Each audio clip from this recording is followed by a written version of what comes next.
We still do 7 NUFC Matters show a week for free. But if you want to help support NUFC Matters, then there are a few ways of doing it. Hit the like button on each live broadcast and video. This helps the channel grow.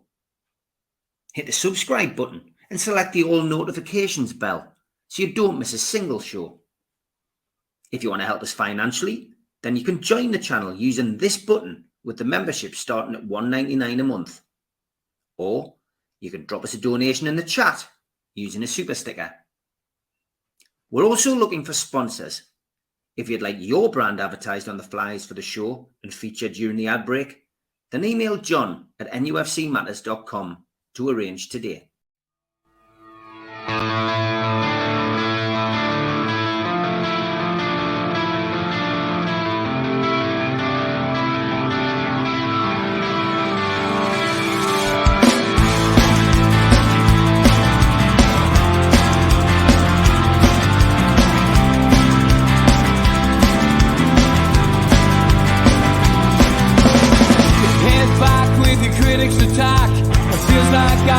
Talking to myself again, but it's the only way you're ever gonna learn. You look back and it's all in the past. I'm dwelling on the thoughts I cannot say to you. If I don't say the words, then maybe it's not true. And it feels alright when they come and say to you,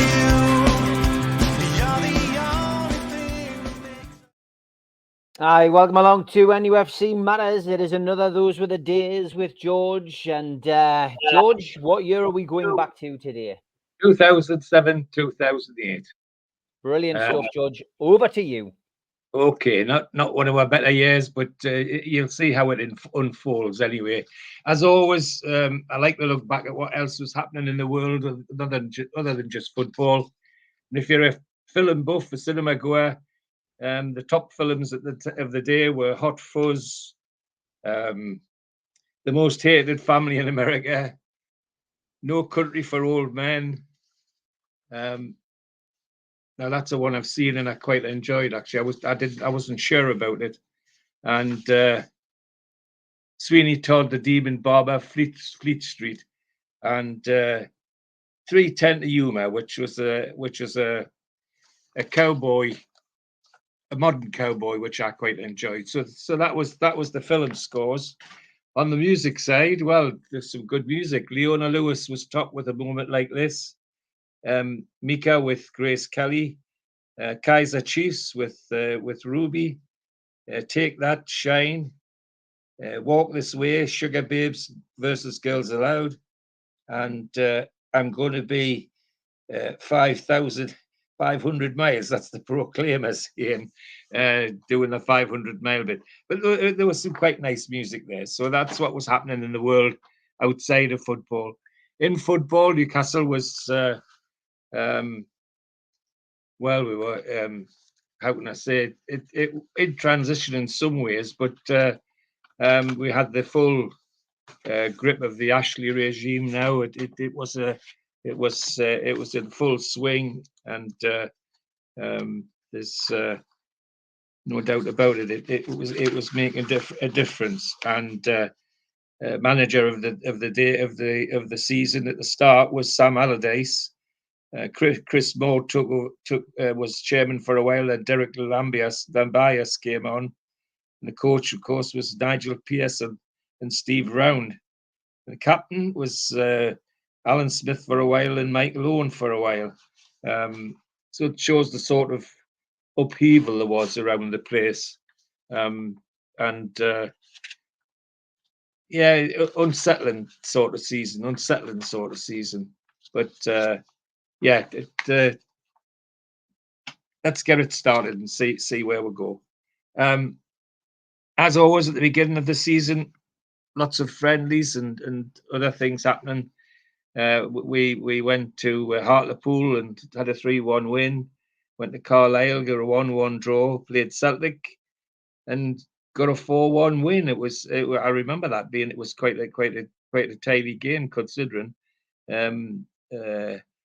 Martins and Milner tore Celtic apart. And of all people, Albert Luque scored two wonderful goals, but it was a promise that never fulfilled because he didn't do much after that. We played Juventus at home and won 2-0. Then typical Newcastle on the Sunday we beat Juventus 2-0 at home, and on Wednesday we go to Hull and get thrashed by Hull 2-0.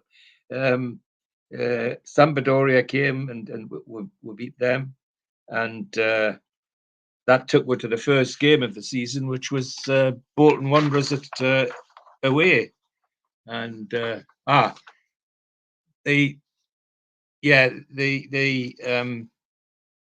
that's the I couldn't get a better picture of it.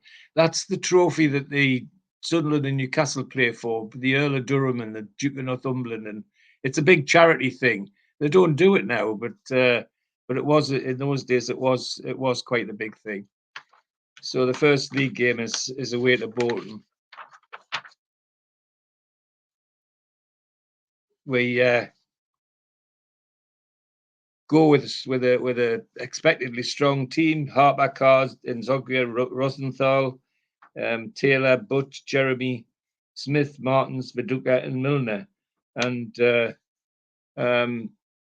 Bolton weren't credited being any great shakes, and although they had some stars in their side, we just run them ragged. First half, Nzoggia in 11 minutes, Martins 21, Martins 27, and we're 3-0 up at half time. Bolton put a bit more resistance in the second half and got a consolation on 50 minutes from Anelka, but they never looked like getting back into the game. It was ours from start to finish.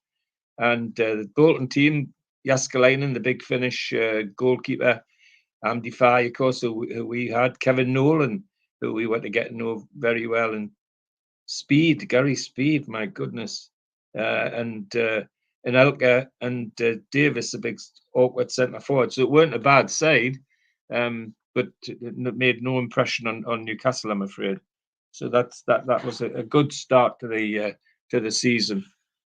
We then, typical Newcastle, after that played in a friendly at Gretna. It was a favour for Gretna because we'd taken McMenamin from them as signed him, and he didn't come to anything. But I think part of the deal was that we would do a friendly, and that's when we did it.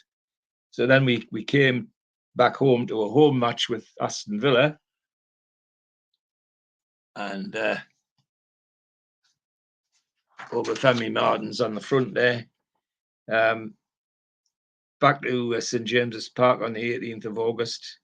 Conditions drizzle, says the reporter on this sheet. Same team as played in the first game, and expecting to do quite well because Aston Villa are about on a par with us, but everybody's expecting us to do quite well. But it's frankly it's like the weather. It's drizzle. It's dull. There's not a great shake in the game at all for anybody. End-to-end stuff for a while, but still, even though when it was end-to-end, it didn't look like anybody was going to score a goal. And I think everybody was waiting for Martins or Viduka or Owen coming off the bench to get a spectacular goal. Well, it didn't happen. There was nothing spectacular about the game at all. Aston Villa, of course, well regarded in the league at the time. Interesting one at the moment, of course, is their goalkeeper was Carson, who's still played for Manchester City as their number 3, which is amazing. Gardner, Melberg, Lawson, Boomer, Young, Petrov, Rio Coker, Barry, Gareth Barry, 700 performances eventually, Agbon, Lahore, and Carew, and a tidy side, but came for a draw and got a draw. It was quite drab, really, quite drab. So the next game is an away game at Middlesbrough, the Tyne Tees derby, as I like to call it. It was kind of special for me because I have family who lived in Middlesbrough, still have a couple of people that live in Middlesbrough. And if we were playing there, like we did on this particular day, I remember on 26th of August, we made a family day of it. The girls came as well, and they went shopping with me aunt and me girl cousins, and except one of me girl cousins wanted to come to the match with her.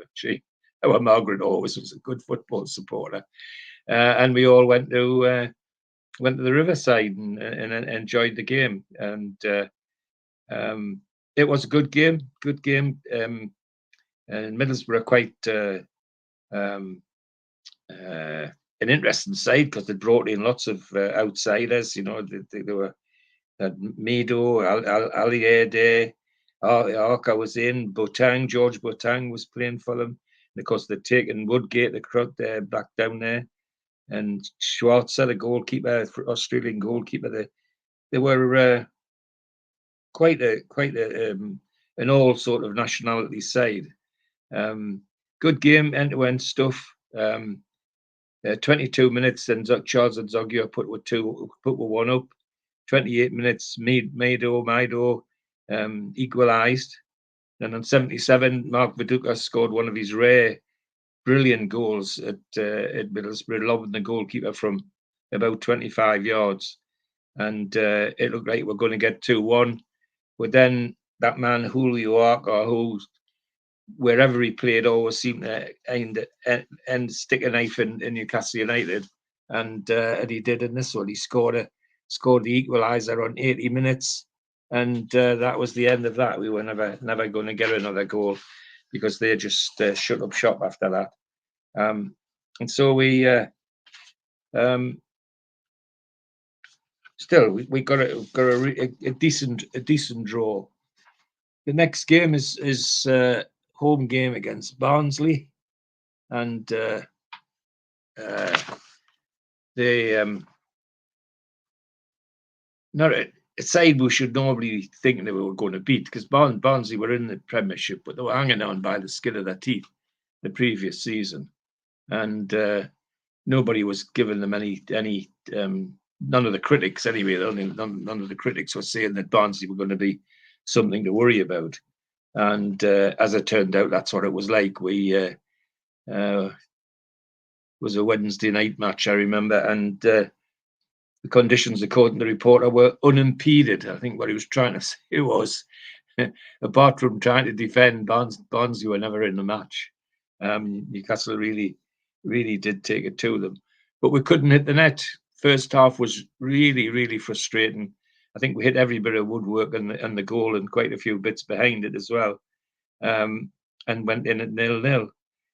Then after half time, got to 57 minutes, and Michael Owen scored a typical Michael Owen tap in. Ball went loose in the penalty area, and he was the first to react and slid the ball into the corner of the net without the goalkeeper getting near. And then everybody was settling for a 1-0 win, because this is the second round of the Carling Cup as well. You're talking to the top of your head, George. Everybody's settling for a 1-0 win, and Obafemi Martins on 87 minutes decides to unleash from about 35 yards all that can be described as a cannonball, and really shatters the Barnsley net. So that's the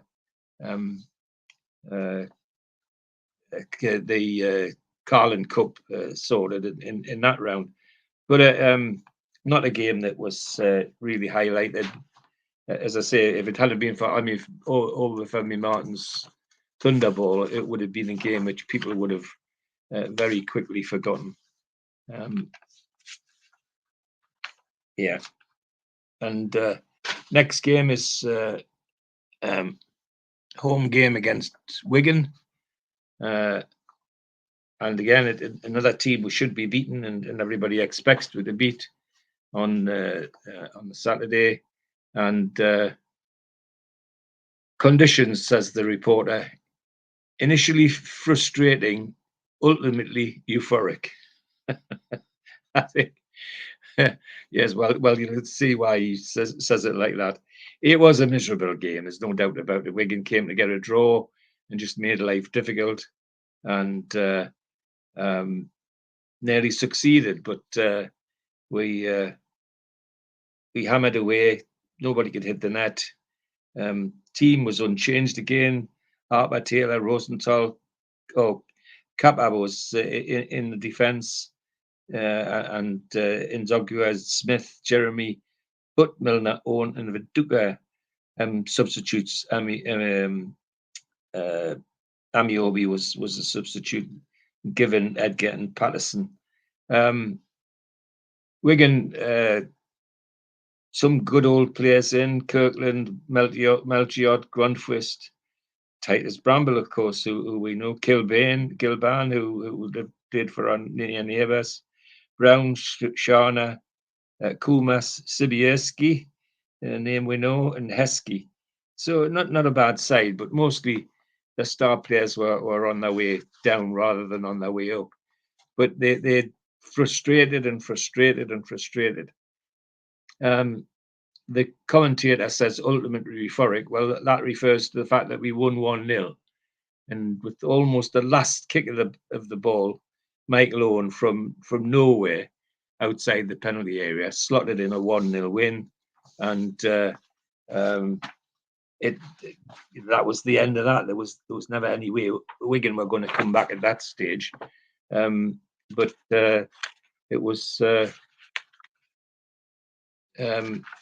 It was a euphoric win. It got a bit spicy as well. I must say that, and it was Kevin Kilban who in the end got sent off for a second yellow.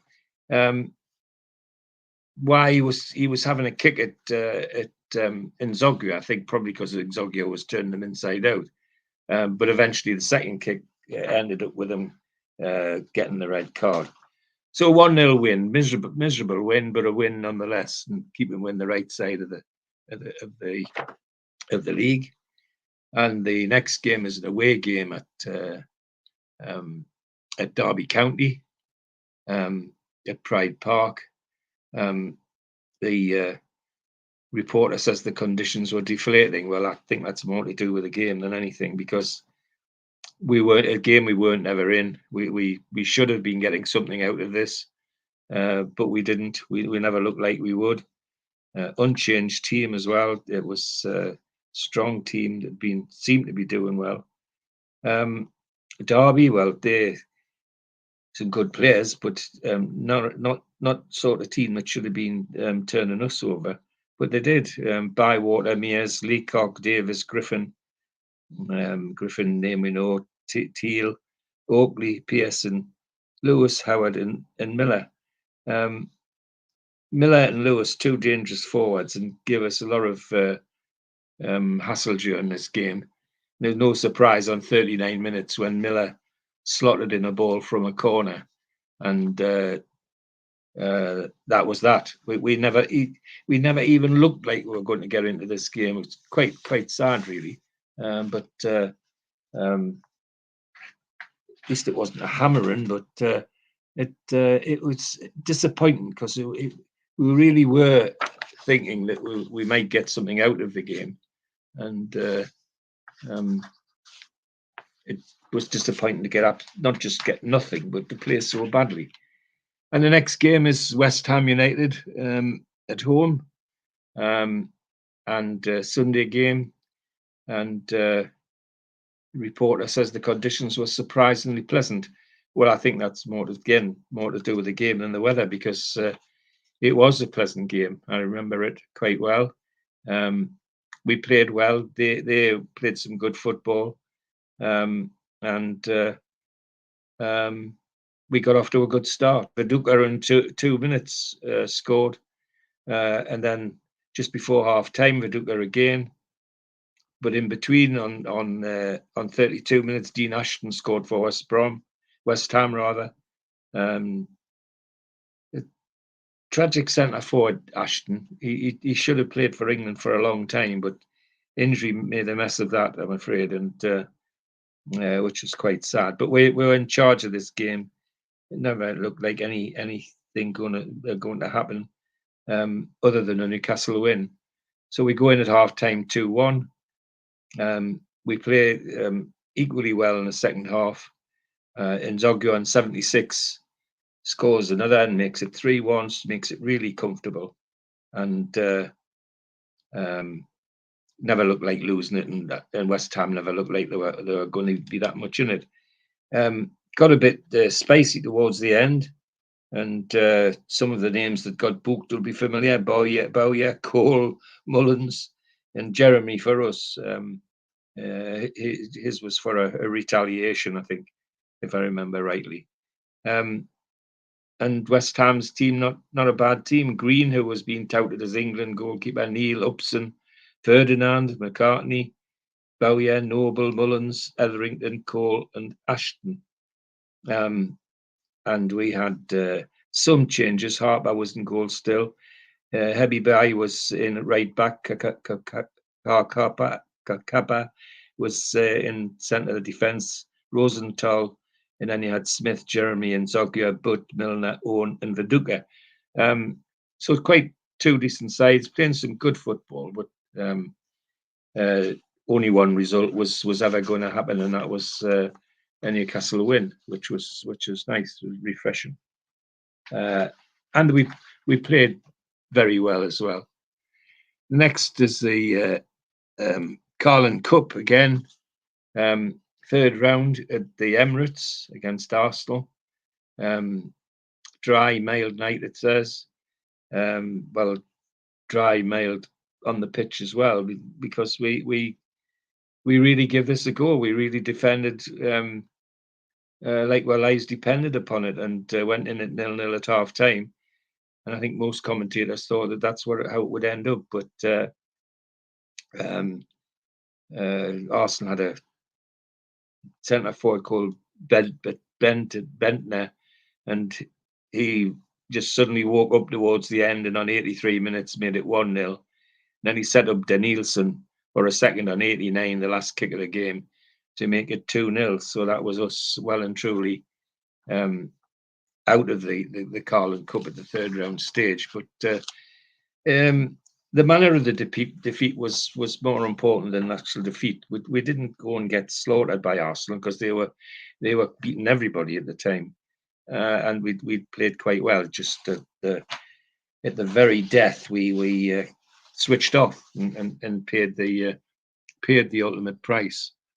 The next game is a Manchester City away in the league, the Manchester City of Manchester Stadium. It's a decent enough game, and the conditions, sky blue skies, says the reporter. Well, that's because Manchester City just gave us a hard time. It was simple as that. We surprisingly went ahead 1-0 with Obafemi Martin scoring on 29 minutes. Petrov equalised on 28. Then just after half time, Mapenza made it 2. And then on 87 minutes, Alano made it 3. So City beat with 3-1. In what was not a bad game of football, but a game of football we never looked like we were going to win. It was always going to be a City win. Our side, Givens in goal this time, heavy buy back. Otherwise, an unchanged team with Martins, Viduka, and Milner up front. The Manchester City team, of course, Hart, Koluga, Dunn, Richards, Garrigo, Ireland, Johnson, Haman. That's our Haman, yes. Petrov, Mapenza, and Ilano, and a really tidy side. And you could see how they were developing into something special, even as early as that. We then have a home game with Everton at St James's.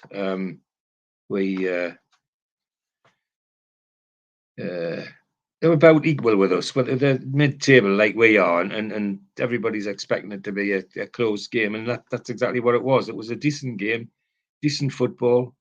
and half time 1-0.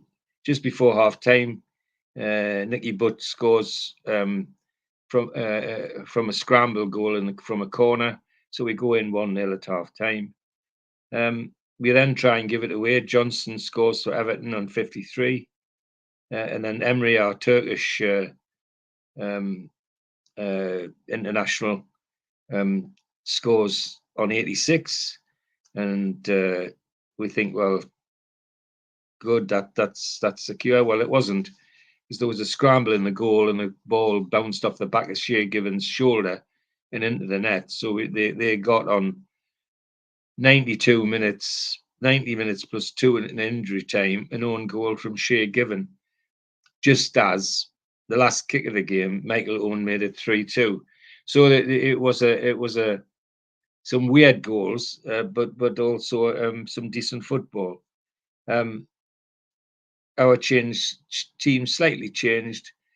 Jose Enrique came in and into the side, and Hebby Bay played it right back still, and Smith was in the lineup. Everton came with a decent side. Howard, the American goalkeeper, Hibbert, Yobo, Julian Lescott, Baines, Arteta. There's a name you know well enough for other reasons now. Carsley, Neville, Pinar, McFadden, and Chibi, and a tidy side. And it was a tidy game, which both sides played quite well, and we got a very, very decent 3-2 win in what was a tidy game. We then played a game against Glasgow Rangers behind closed doors, and it was a friendly, and it was behind closed doors because of the trouble we'd had with them in matches in the European Cup. But the game went ahead, and it was a decent game, I'm told, but they beat with 3-1, and they enjoyed the game rather than put it off because it was behind closed doors, and both sides enjoyed it, as far as I can gather. But strange thing to do in the middle of a season, but never anything strange about Newcastle. They always do some odd things. And next game was a home game against Tottenham in the league. Tottenham were really being touted as possible champions, so we're knocking everybody over. And so it was some trepidation when they came. A good game. Crisp conditions, says the man. But it was a crisp game as well, end-to-end stuff, some good football. Our side was unchanged from previous games. And the Tottenham team, Cerny in goal, Chimbonda at fullback, Dawson, Kabul, Lee, Malbranc, Jenas, the name we know, Zaroka, Bale, the name we're going to get to know, Keane and Bent. And of course, Robbie Keane was the star goal scorer at the time, and was scoring goals for free at that part of his career. Anyway, we gets off to a good start, end-to-end stuff. And then just before half time, Martins unleashes a real corker from just inside the area, and we go in with a 1-0 lead. Come out after half time, and Kakapa, the defender, scores again, makes it 2-1. 57, Robbie Keane, the man I've just been talking about, makes it 2-1, puts a bit of an edge to the game, and it looks like that's where it might end. But on 73 minutes, James Milner, hard-working James Milner, managed to break through the defence and just kept on running, and eventually ran to the point where he could do nothing else but score because there was nobody else in front of him. A nice, tidy goal, really tidy goal, and gave us a 3-1 victory, which thoroughly deserved 3-1 victory, and put us into the top half of the league. Our next game's an away game at Reading. Reading aren't at the Managerial Stadium aren't tearing up trees, and everybody's expecting us to get a victory. Well, it was just very ordinary. We went with a strong team, but the attitude was missing. Reading just ran up with, is the best way to describe it. They were determined and wanted it more than us. Fairly straightforward.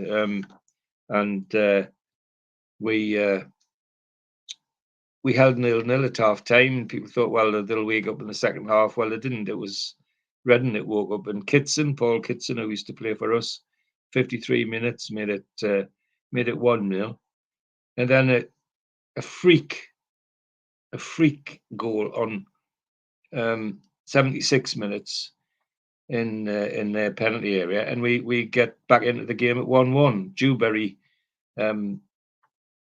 thought he was passing back to his goalkeeper, and it went straight into the net. It didn't go near the goalkeeper, and so it looked like we might get a 1-1. But then on 84 minutes, Shane Long, a really decent, quick centre forward, made it 2-1, and that's the way it stayed till the end.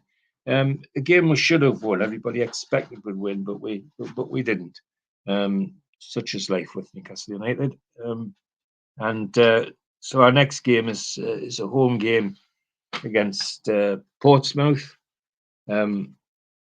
and another team that's not doing anything special. They're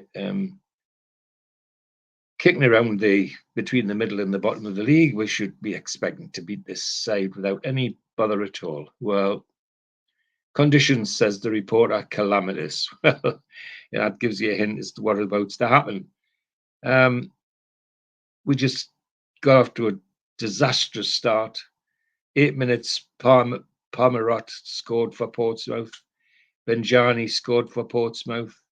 Utaka on 11 minutes scored for Portsmouth. And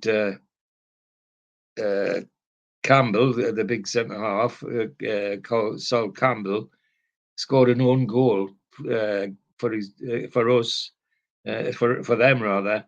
So we at least went in with a goal on the board, but it was even the Portsmouth player that scored that. So we went in 3-1 down at half time. Absolutely miserable it was. Team only change was that Harper was back in goal for Shea Given. Portsmouth team, well, full of people from other clubs on changing career. Big David James, for example, in goal. Sylvan Distan was there then.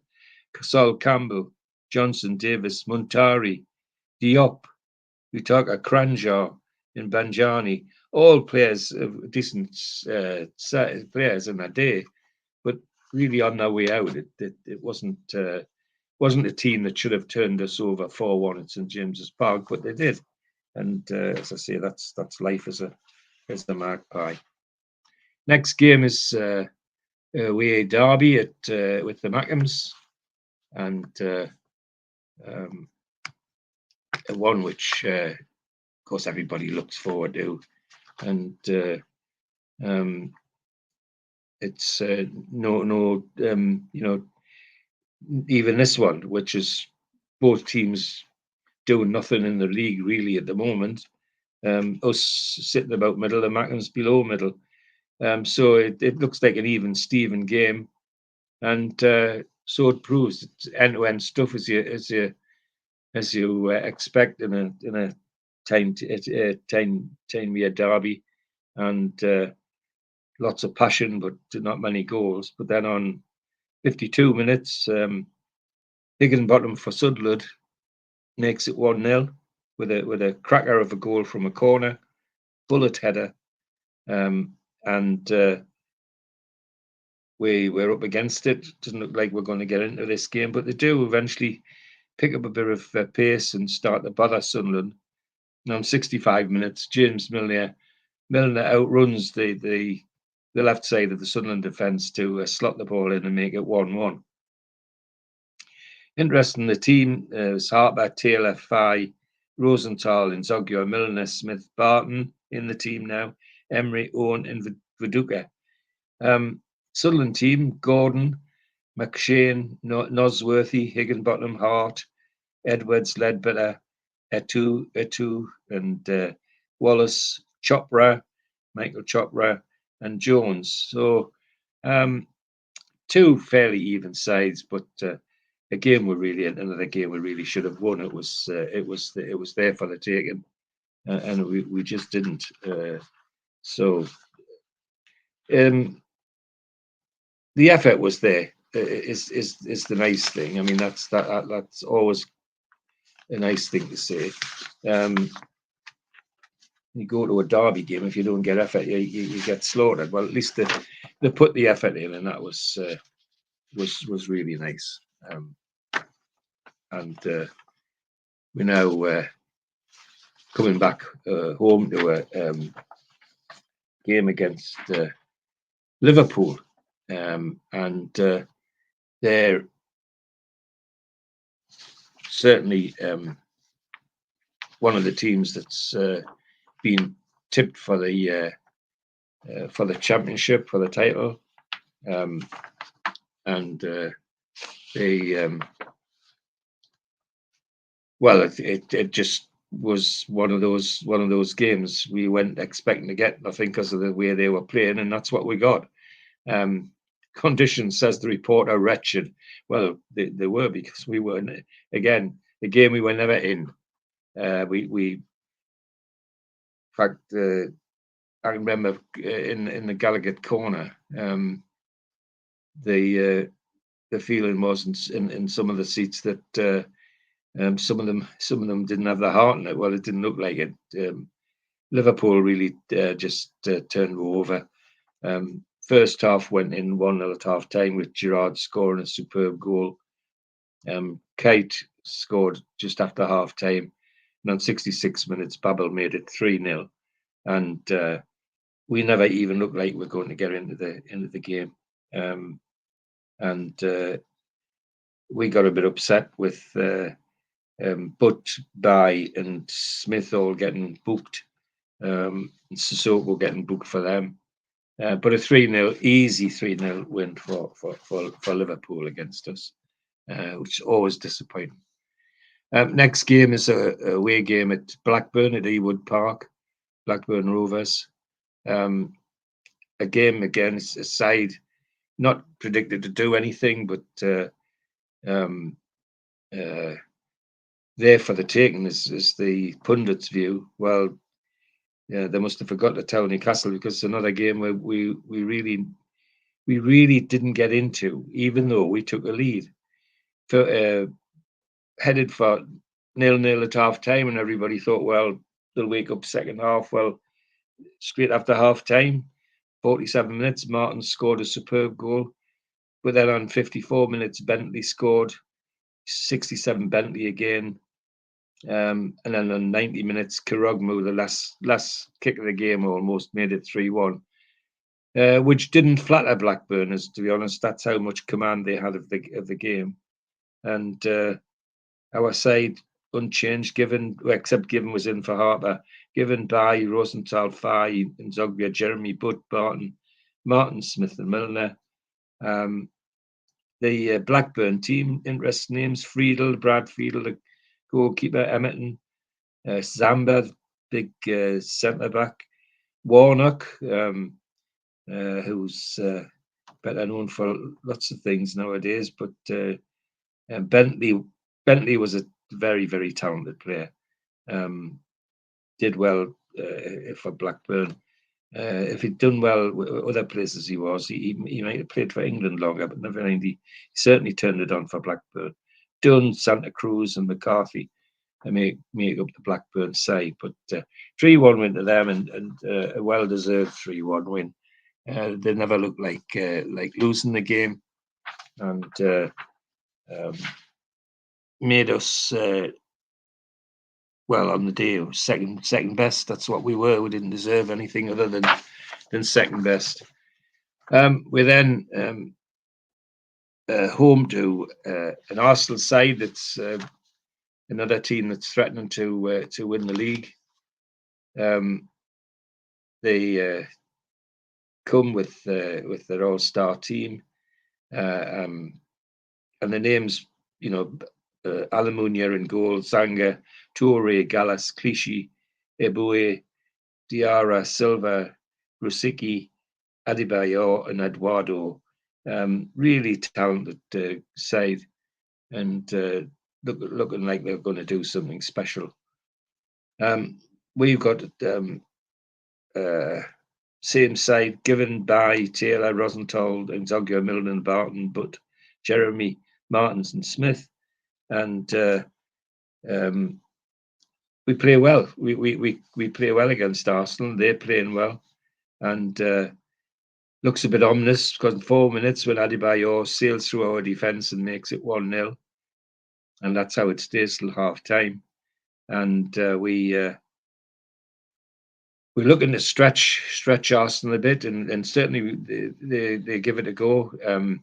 And on the 60 minutes, right on the hour, Taylor scores with a trademark free kick in the bottom corner of the net, and it's a 1-1, and everybody's absolutely delighted, because we predictions before the match were that we weren't going to get near Arsenal, but a 1-1 draw, and it was very, very acceptable. Full house again.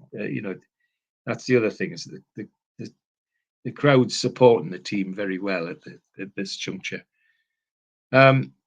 Then we come to the Saturday game, which is home against Birmingham City. But Birmingham's a team we should beat, and it certainly starts like that. We're going quite well, and then a bit of a calamity on 9 minutes. Let's Jerome go through our defence to make it 1-0 to Birmingham. Then on 39 minutes, Milner's dropped in the penalty area, and Martin gets up to take the penalty. So it's 1-1 at half time, and we hammer them after that, but we cannot hit the net.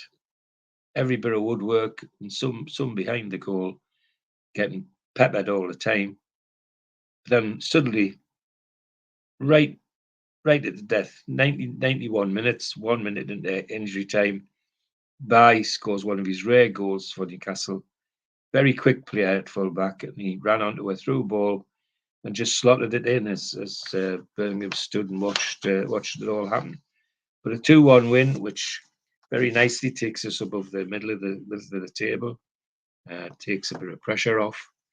And the next game is an away game at Fulham, and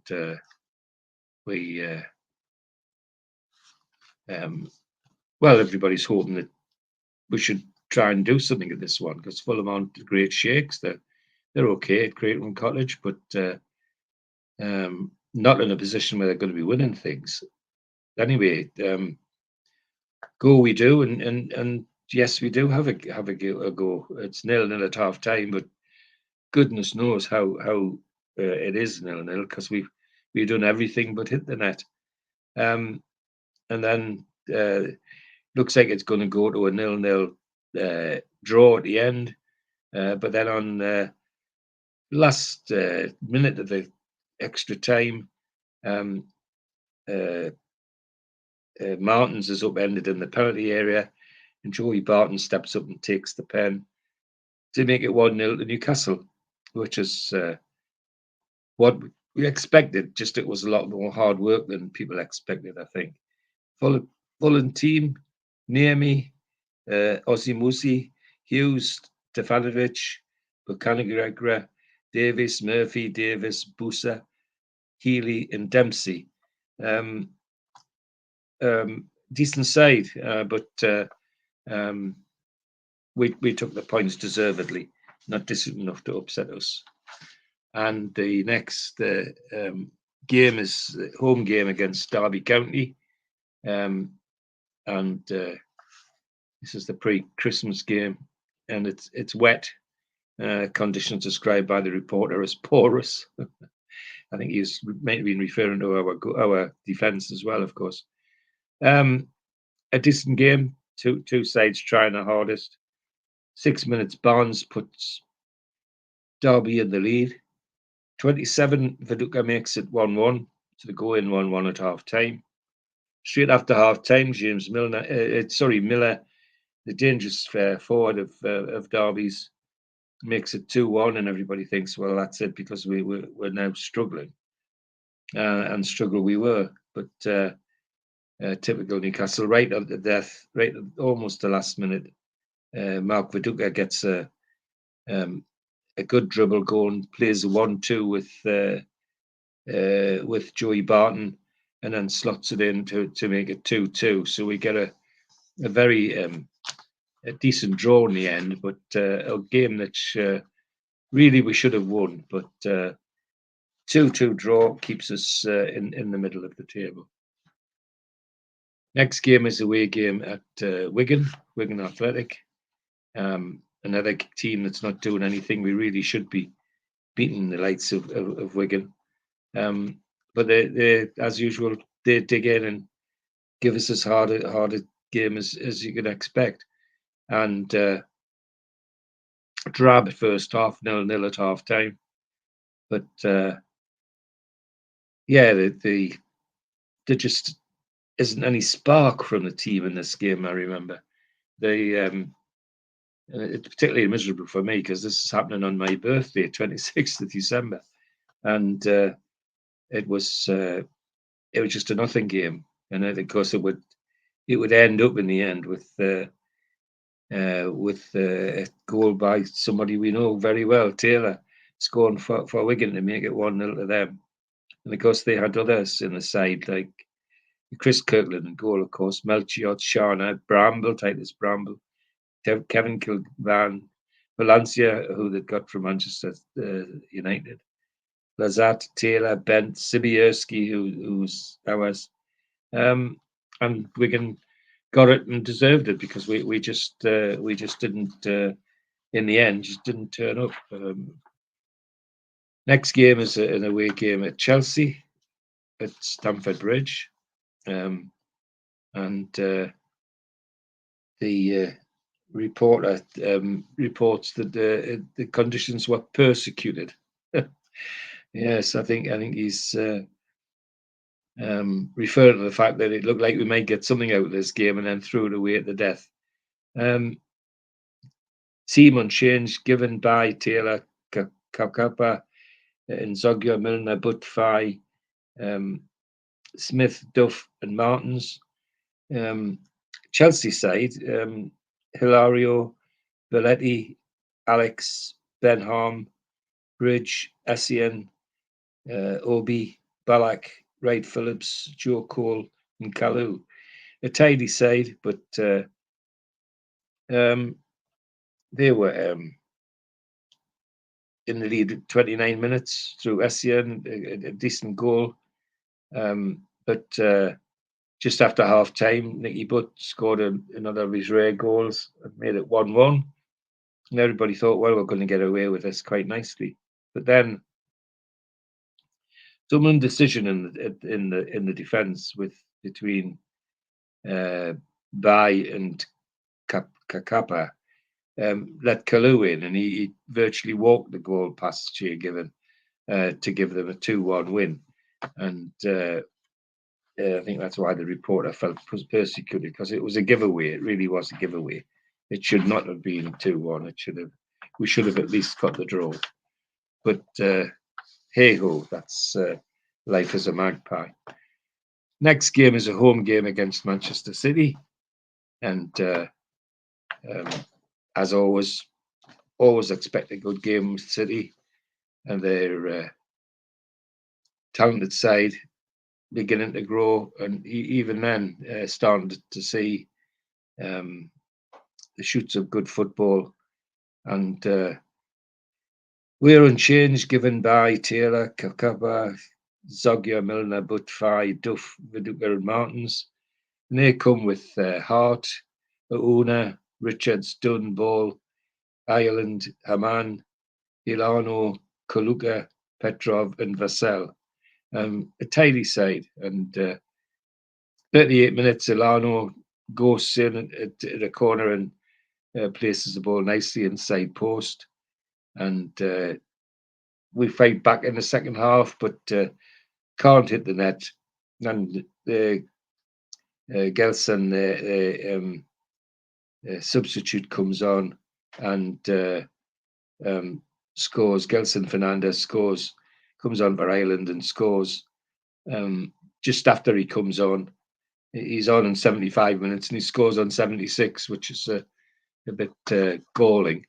But he did, and the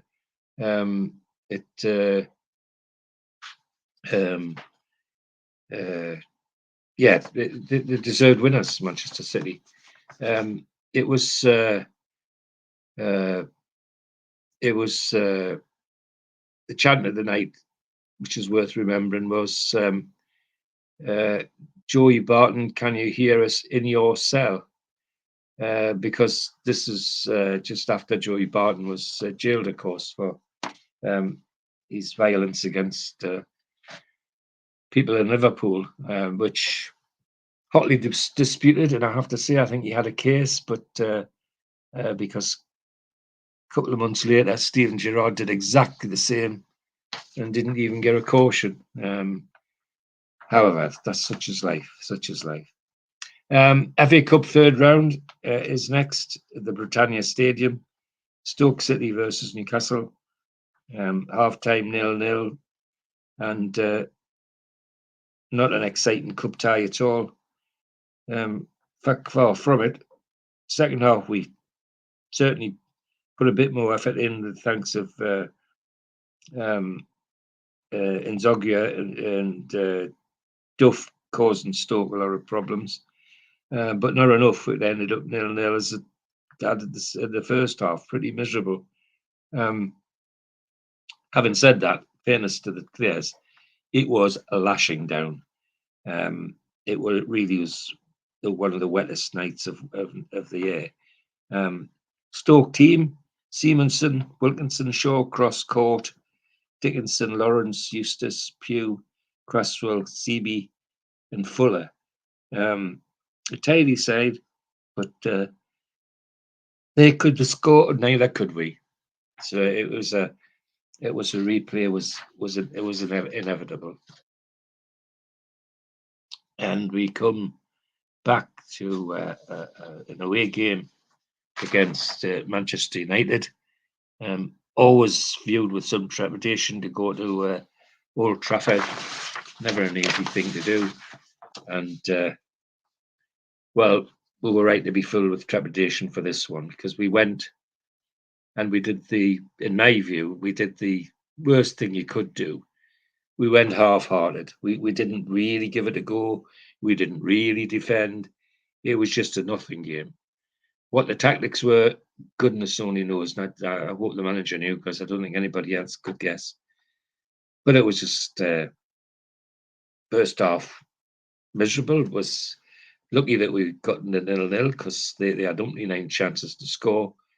Then after the half-time whistle, well, they just took us apart, thanks to a man called, 2 men, one called Ronaldo and one called Tevez. Ronaldo was on real form. 49 minutes Ronaldo, 55 Tevez, 70 minutes Ronaldo, 85 Ferdinand from a corner, 88 Ronaldo, 90 minutes Tevez.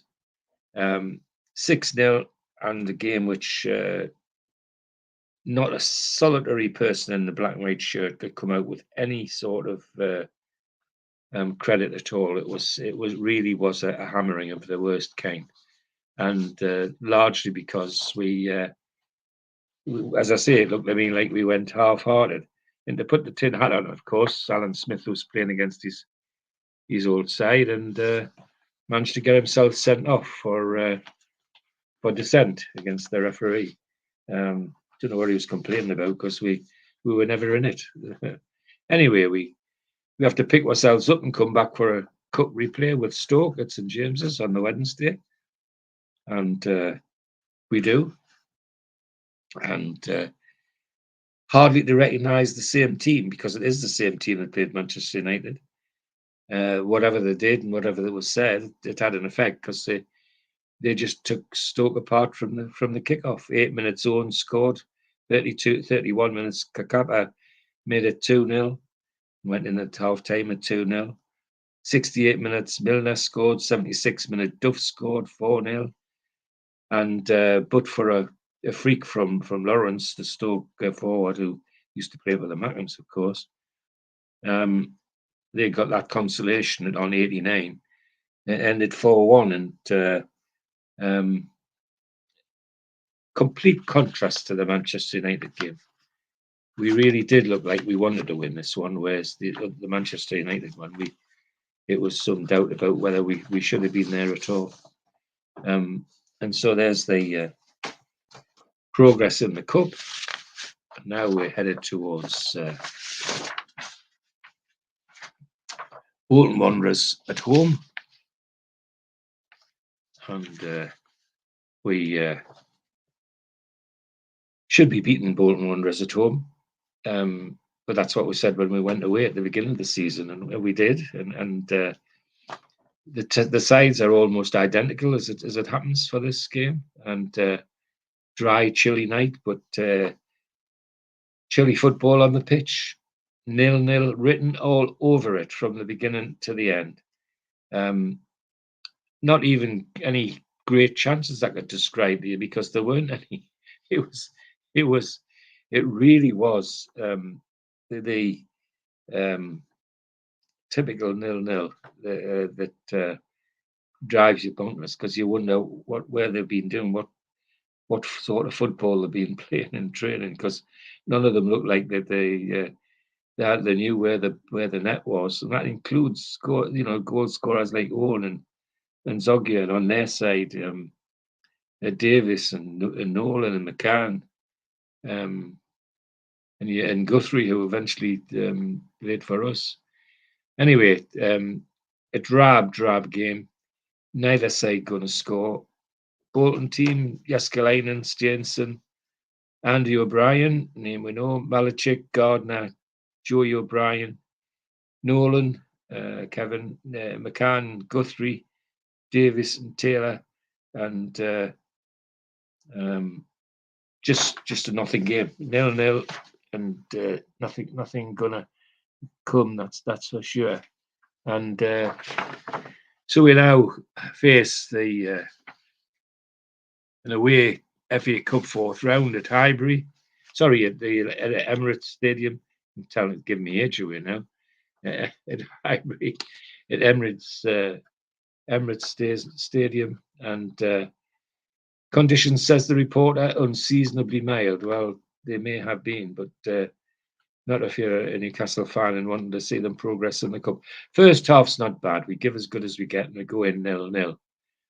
Then straight after half time, Ali Bayo, the big centre forward, really makes a mess of our defence and makes it 1-0. And then it looks like that's how it's going to pan out and filter out, but it didn't. On 83 minutes, Ali Bayo repeats the dose and makes it 2-0.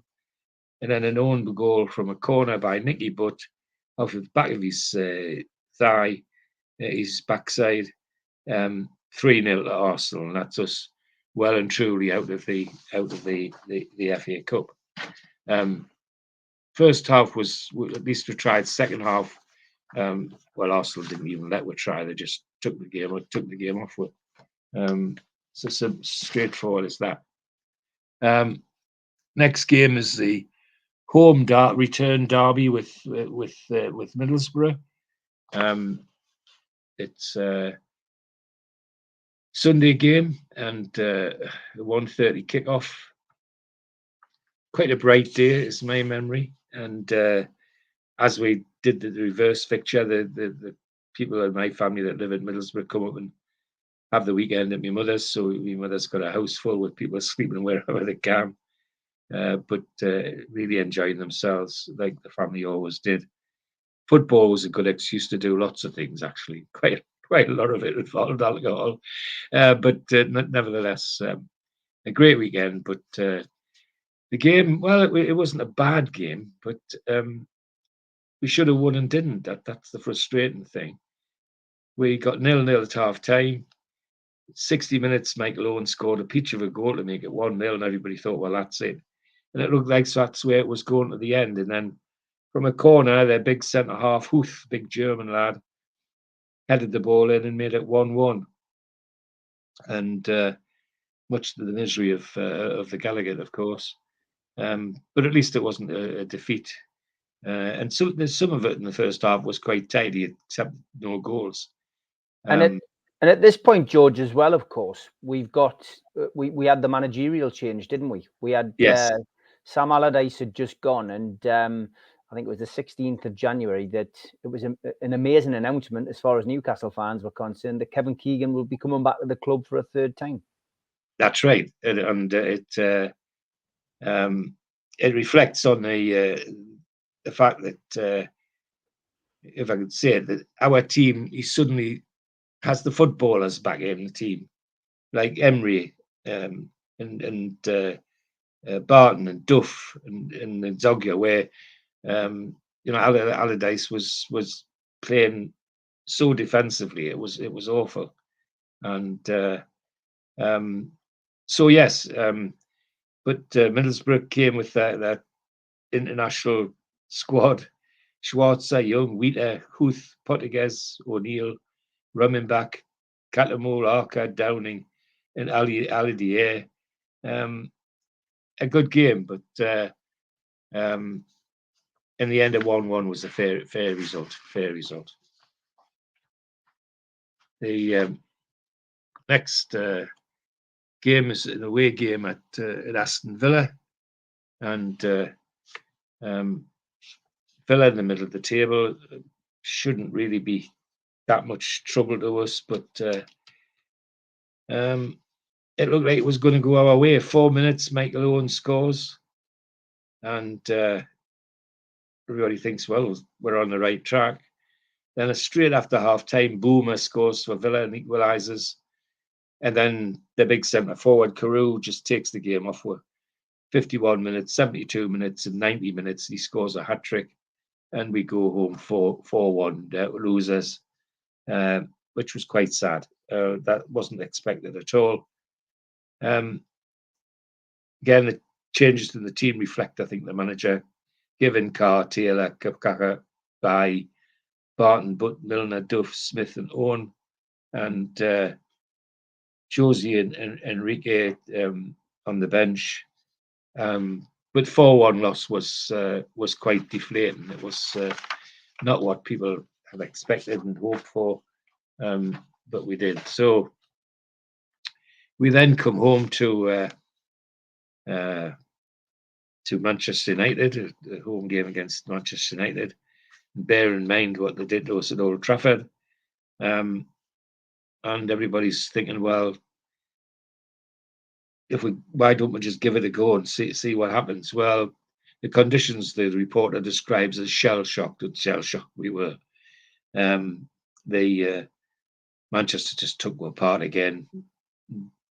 This time, Rooney and Ronaldo made life really difficult for us, but so did Zaha, who was playing for them then. Rooney on 25, Ronaldo 45, give them 2-0 at half time. Ronaldo 56, made it 3. Thigh got a goal from a corner for us to make it 3-1. Rooney on 80, 4-1.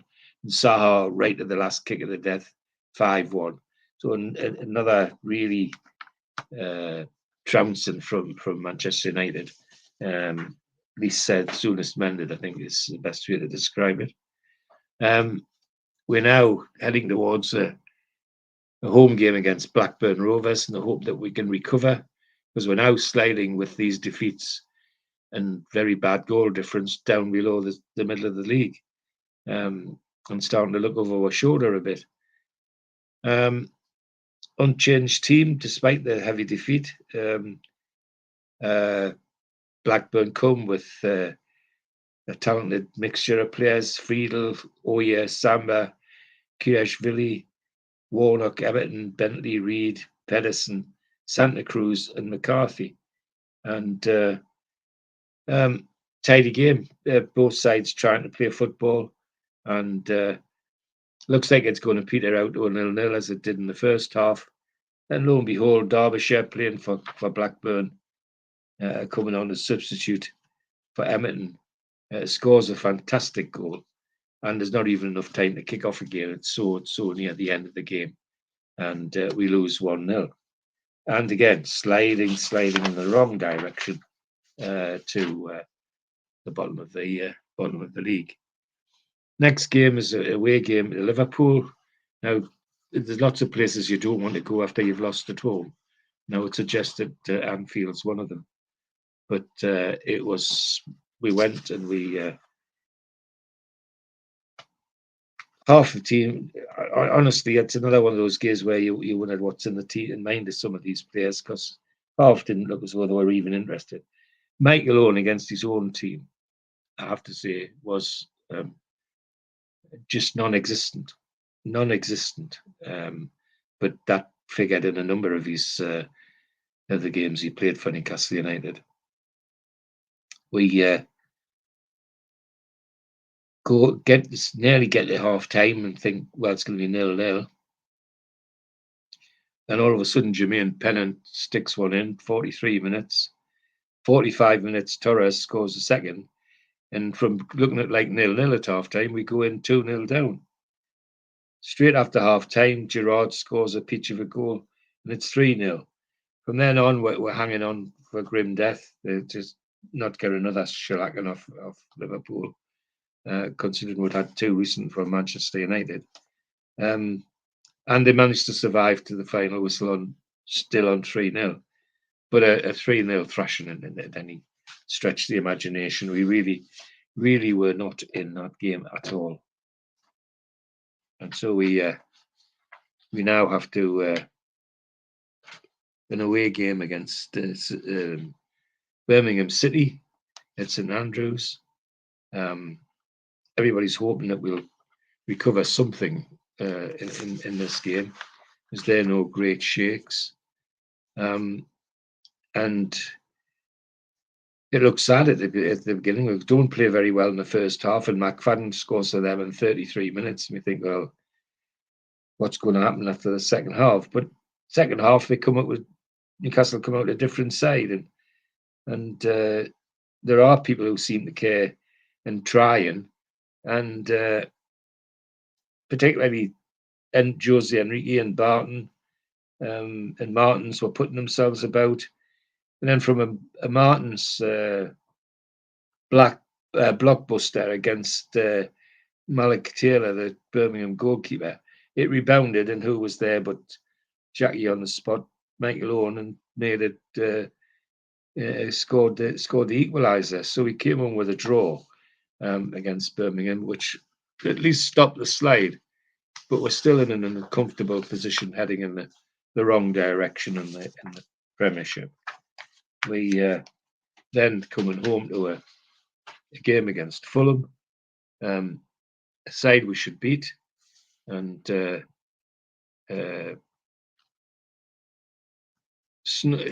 had I'm just looking at the conditions, and it's reminded me that this is 22nd of March.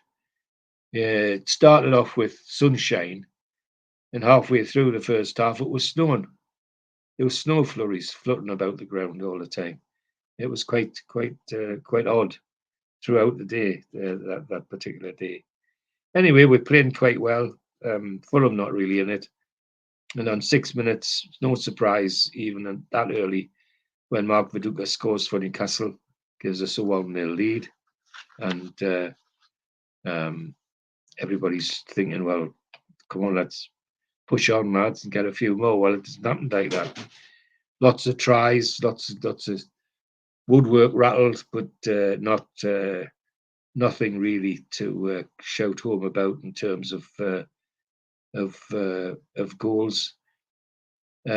Just singing on Viduka's 6-minute goal. We think that's going to be it. But then, in the last 10 minutes, Michael Owen on 83 scores a nice goal, put through by Barton, latches onto it and slides it in to make it 2-0. So a relieving 2-0 victory over Fulham, and we're going back in the right direction of the league now. It's not just looking over our shoulder. Next game is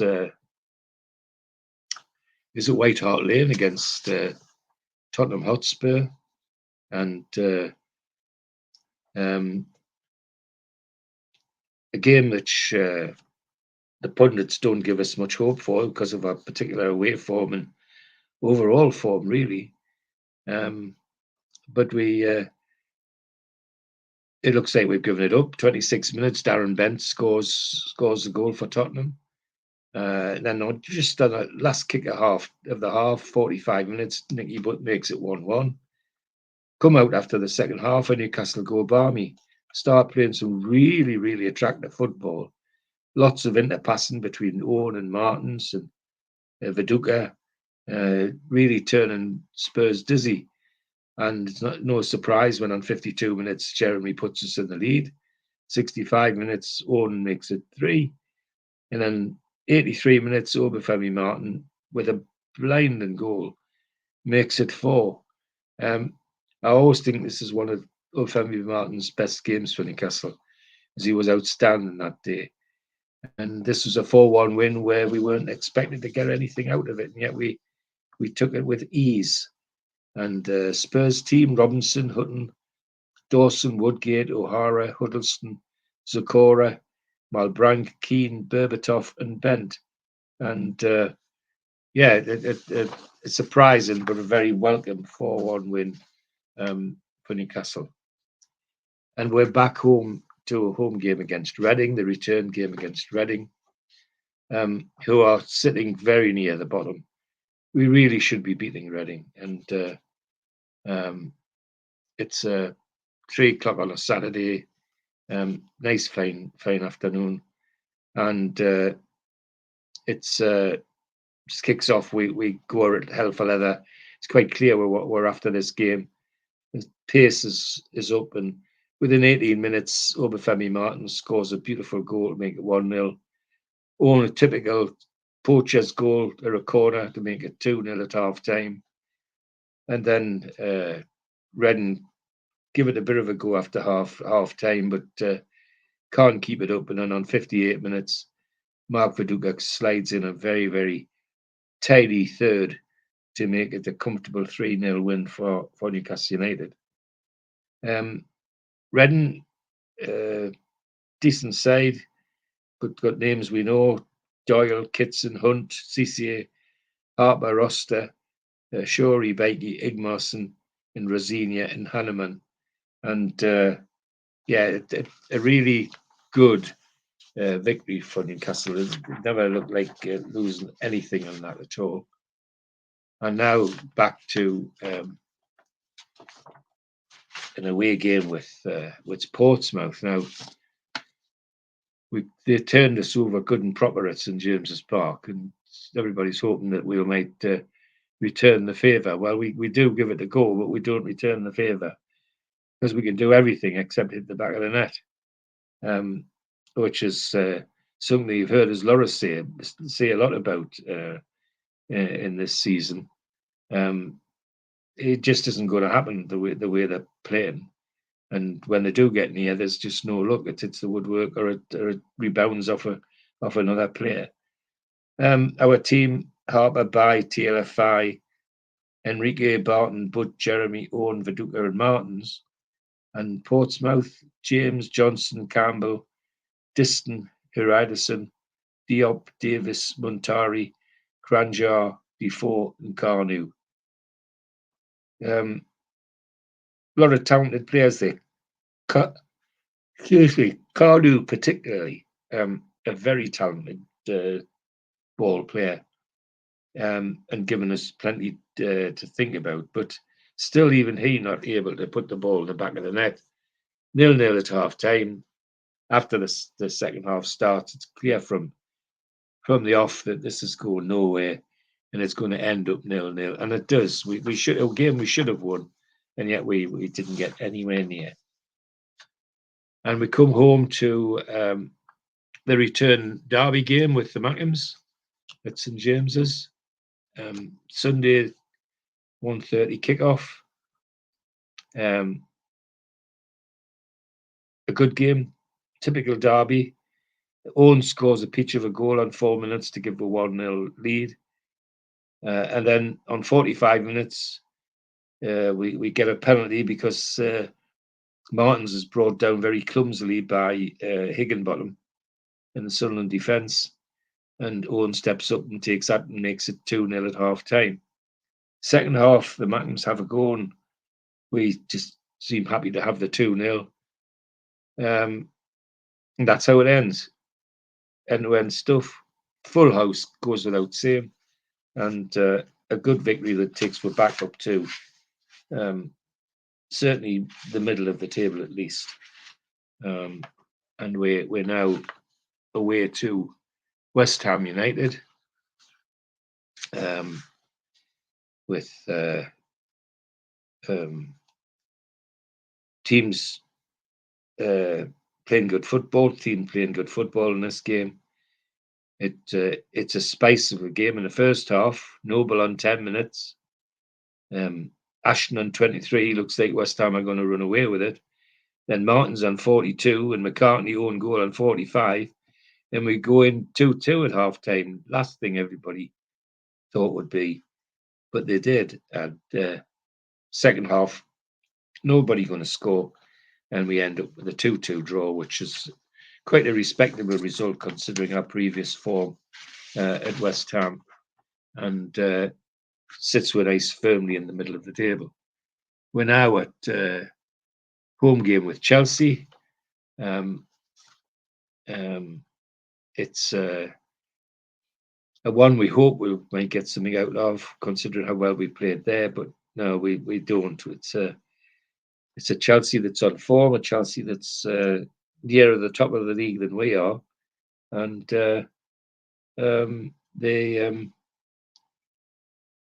turn us over 0-0 at half time. I think we're doing well, but then on 60 minutes, Ballack scores, and then Malouda on 82 minutes, and it's 2-0 to Chelsea.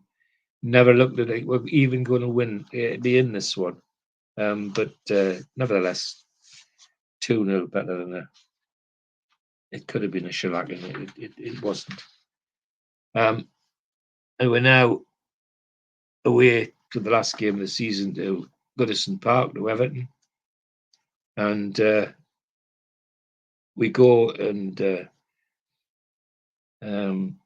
another half-hearted effort as far as I'm concerned.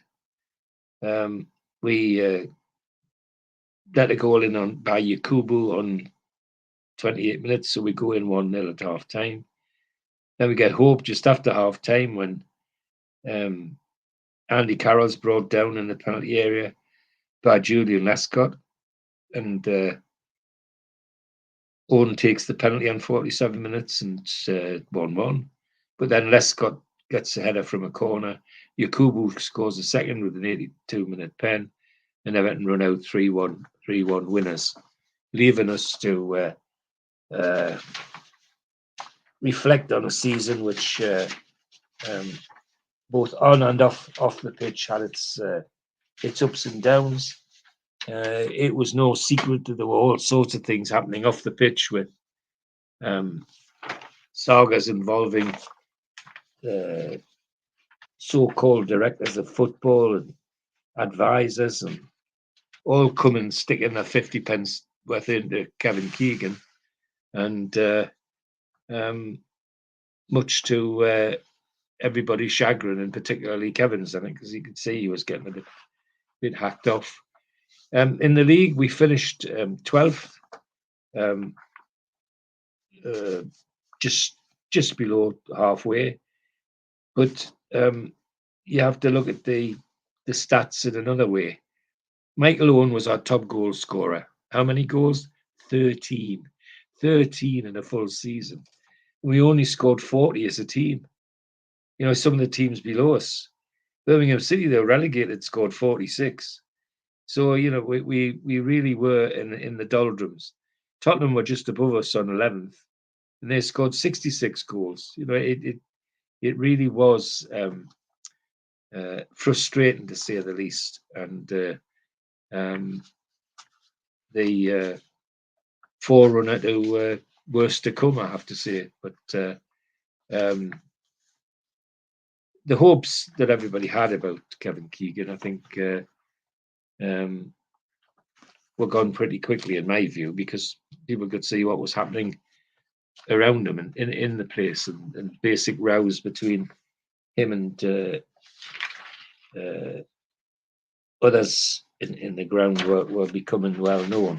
And of course, Ashley's attitude of couldn't care less filtered through to the pitch, in my opinion. So 12th wasn't a disaster, but it could have been a lot better. And I think the goals for tally just wraps it up for me. You know, your top scorer's got 13 goals, you're in trouble. You know, I mean, for somebody like me who remembers the season when my centre forward scored 28 and he wasn't the top scorer, and the bloke playing on his right side scored 32, all in one season, and we get a season where we couldn't even score that many as a whole team. Not very pleasant, but everybody hoping that Kevin will put it right. But Great stuff, George, as always. Comprehensive. Good. And looking forward to the next episode with you, but not necessarily the topics that we'll be discussing, mate. No. Look forward to that one. Thanks as always, George. We'll play out with the ads.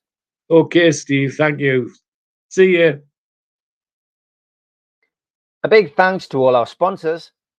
Skips and Bins. You can find their website at skipsandbins.com. Contact us, www.skipsandbins.com/contact. Say hello to low-cost waste disposal with pay-as-you-go and contract waste management. A big thanks to Mr. Vicky's Sauces, handmade in Cumbria. Their website, mrvickies.co.uk. Email info@mrvickies.co.uk. Telephone 01768 210 102. Thanks to United Group Travel. They are the Travel and Tourism Award winners in 2024. Their website, www.unitedgrouptravel.com. Email beverly.ugtl@gmail.com or telephone 01670 632 460 or mobile 0791 666 4174. Just £30 per person deposit. There are no strangers on our tours, just friends you haven't met yet. A big thanks to Media Arts. You can find them at www.media-arts.co.uk. And don't forget, we are a podcast. You can find us on iTunes or Spotify or other podcast providers. If you want to help the channel grow, then hit the like button, the little thumb underneath the video, click share and share to your social media, or join the channel for as little as $1.99 a month. If you want to take out a one-off payment membership, go to nufcmatters.com and hit membership. And for a £25 fee, you get a scarf, a cup, a pen, and a membership card. You can also put a smartphone over the top of this QR code. It'll take you straight there. And don't forget, we also help the food bank on this channel. NUFCfansfoodbank.co.uk is a website where you can make a virtual donation today.